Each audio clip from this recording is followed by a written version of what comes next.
There was a time when television wasn't considered a high art form. Years ago, most just considered TV shows to be just mindless entertainment. That has all changed though in the last few decades.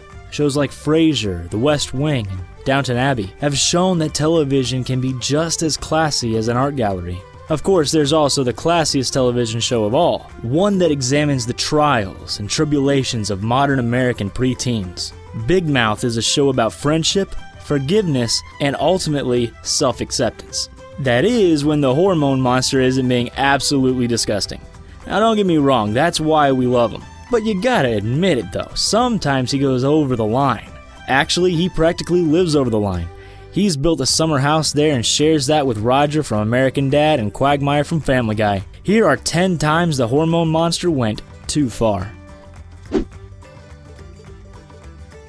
School dances can be rough. Your body is changing, you have all these new feelings, and now you have to dance really close to your classmates. It's a recipe for awkward encounters. It's even worse when you have a hormone monster.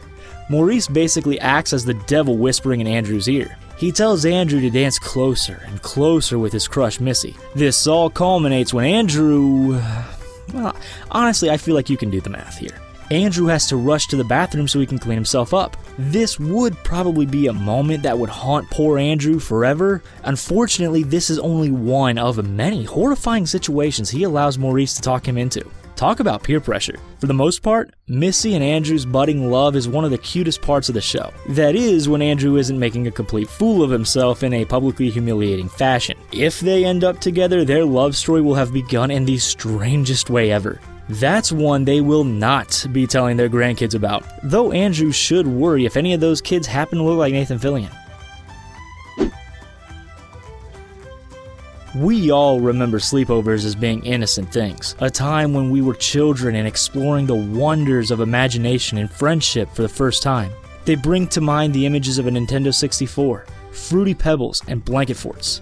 What they don't bring to mind is what happens during the sleepover in Big Mouth. Andrew is slowly falling asleep at Nick's house when Maurice shows up out of nowhere. He tells Andrew to look up at the kitty clock on the wall. Then he encourages Andrew to do a very, very private thing with Nick sleeping right next to him. Talk about gross, right? There has to be some sort of unwritten rule and dude law that this sort of conduct is just unacceptable. What's crazy is Andrew actually does it. He is far too suggestible to what Maurice wants him to do. Then, when he needs Maurice to help him with the aftermath, his hormone monster abandons him. That's not cool, Maurice. It's not cool. The internet is a great place. We can talk with our friends, shop online, and watch amazing video content voiced by extremely handsome people. We all know that there's another side to the internet though. Sites that aren't as PG or PG-13 as some of the other sites are. These places are for people to view in their private time, for their own purpose. You know what I mean? That being said, these sites are much more preferable than viewing extremely sad movies for the same purpose. Dallas Buyers Club is a movie about the AIDS crisis starring Matthew McConaughey and Jared Leto. The film bounces back and forth between being extremely uplifting and heartbreakingly sad. It won several Academy Awards and completely changed the lives of both lead actors. That being said, it's so inappropriate for Maurice to suggest Andrew watch it for his private time. That's like watching Sophie's Choice for the romance scenes between Kevin Kline and Meryl Streep. Too far, Maurice, just too far, man. Season 2 changes things up by introducing a few new characters. The most important of these, Gina Alvarez. Gina is voiced by Jane the Virgin star Gina Rodriguez. The thing about Gina that's so great is that she immediately introduces a ton of conflict into the series. She's gone through puberty faster than everyone else in the school, so many of the girls are jealous of her body. She's also getting attention from all the boys for all the wrong reasons. Most of the boys manage to hide this pretty well. Unfortunately, Maurice doesn't understand subtlety. Maurice flies through the air with a banner that shows off the awkward situation Andrew finds himself in. It's about the least subtle way to handle the problem possible. Real smooth, Maurice. One question though, where did Maurice get that flying machine of his? It looks like something he threw together at the last minute. Did he really construct a makeshift hang glider just for this one bit? That's some commitment right there. I'm impressed. Leah is Nick's older sister on the show. She's voiced by the extremely talented Kat Dennings. And because her character is a little older, she opens the door for more mature situations. The episode Head Push is a great example of the show handling a tricky subject matter in a great way. That being said, things don't always work out for Leah. There's one episode where Andrew is swimming at Nick's house. It's a perfectly innocent hangout between two young friends. So, of course, Maurice has to completely ruin it. Andrew decides to go to the bathroom, and what does he see hanging inside? It's Leah's swimsuit. Maurice then encourages Andrew to do what he always encourages Andrew to do, which means that Andrew does exactly that. That's when things get really awkward. Leah actually walks in while he's doing the unspeakable. This ends up being a huge problem for Nick and Andrew's friendship later on. Really though, Maurice should have been the one to take the bullet here. He ruined a perfectly innocent pool party. Is nothing sacred?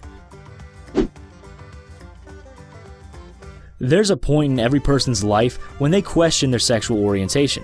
It's a perfectly natural part of life that should be handled with sensitivity and understanding. That is, unless you're a hormone monster.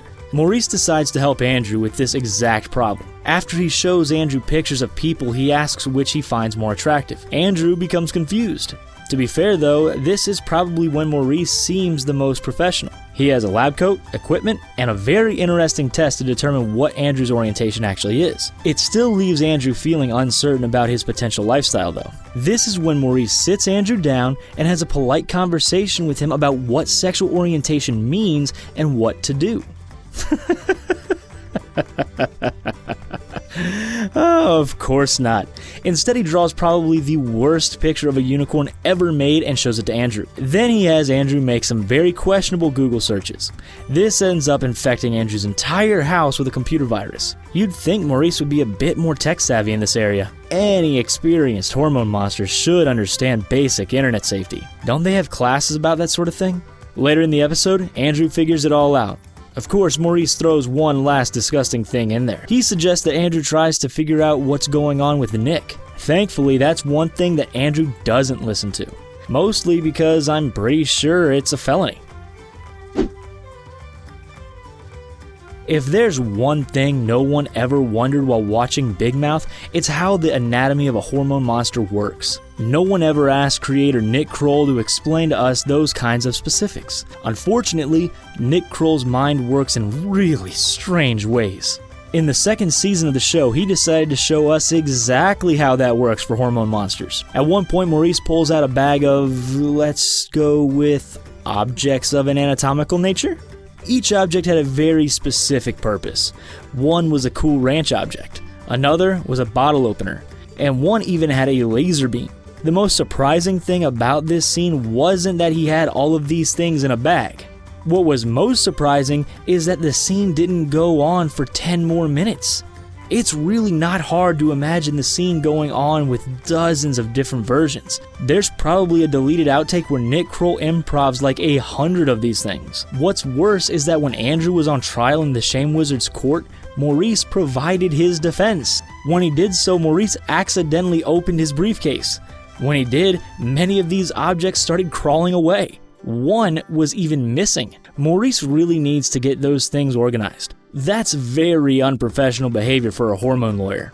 Though it could be completely professional for a hormone lawyer now that I think about it. They haven't really made a Law & Order spin-off about it, so I'm not sure. There is one thing that is the absolute worst nightmare of any kid: to accidentally walk in on an undressed parent.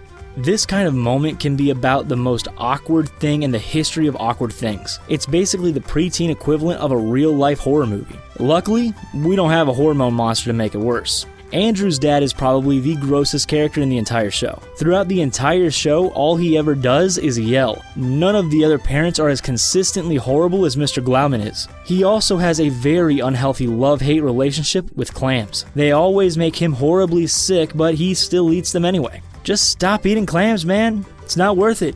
Not to mention the fact that his favorite show is 2.5 Men. You know what? That might be the worst part of it all. Who likes 2.5 Men? When Andrew accidentally gets too much of a glimpse of his father, Maurice decides to capitalize on Andrew's discomfort. He proceeds to vividly describe what Andrew had seen in incredibly colorful language. His description just continues even after the episode ends. Seriously, the credits roll and we hear him talking about it instead of the closing music that usually plays. It's like if the Marvel post-credit scenes were the most horrifying thing you could possibly imagine. That's even counting the awful X-Men Origins post-credit scene with Deadpool. Congrats, Maurice. You were more uncomfortable than X-Men Origins. That, my friend, is quite a feat. There are a few unwritten rules of etiquette in the internet age. The most important one is to not randomly send pictures of an intimate nature. It's considered about the rudest thing a person could possibly do. So, of course, Maurice is all for it. He's basically the patron saint of all the rudest things a person could possibly do. When Nick is trying to date Gina, he asks Andrew for advice. Young love can be an extremely delicate thing. It's best to approach the situation slowly until you're more confident, which is pretty much the exact opposite of what Maurice suggests. He immediately tells Andrew to tell Nick to send him the Voldemort of text messages. Luckily, Nick isn't as suggestible as Andrew is. He doesn't end up sending Gina the text that shall not be named. There's one that didn't win, Maurice. For those that don't know, Garrison Keillor is a radio personality responsible for A Prairie Home Companion. He's considered to be one of America's best radio humorists of all time. He's even regularly contributed to The New Yorker. So he's all around a pretty classy fellow. That's why it's so horrible that Maurice did what he did to Mr. Keillor. Maurice was pretty upset that Andrew wasn't listening to him anymore, so his response to this ended up getting pretty aggressive. Andrew introduces Maurice to Garrison Keillor, but he's not impressed. In fact, he's so unimpressed that he does something horrific in the next scene. He shows up with Mr. Keillor's head and proceeds to... Wait, what? Oh, alright, okay. I'm sorry everyone, I've just been informed by the extensive legal team here at The Binger that I am not allowed to discuss the nature of the altercation. Evidently, Mr. Keillor and Mr. Monster are currently undergoing a civil trial to resolve the matter. We received a cease and desist letter from both of their legal teams, though Maurice's was drawn in crayon and it had some really disgusting drawings on the back. Judging from the fact that Maurice is representing himself, it's probably not going to go his way, especially if he brings his special suitcase into court again. Needless to say, this moment was one of the most outrageous of the entire series. On a show like Big Mouth, that's really saying something. It was so bad that Maurice even apologized for the action later on in the season. It made him reevaluate his life and become just a bit more wholesome. That didn't really last for very long though. As horrifying as that moment was, I gotta admit it made me laugh. Maurice truly can make you laugh in a way no one ever could. Gotta give him credit for that much. Well, there are the 10 times that the Hormone monster went too far. Though, let's be honest, we love him for it. Big Mouth just wouldn't be the same without him, even though he'll never compete with the way that Connie says bubble bath. Which moments were your favorite? Let us know in the comments section down below, and don't forget to like and subscribe for more from The Binger.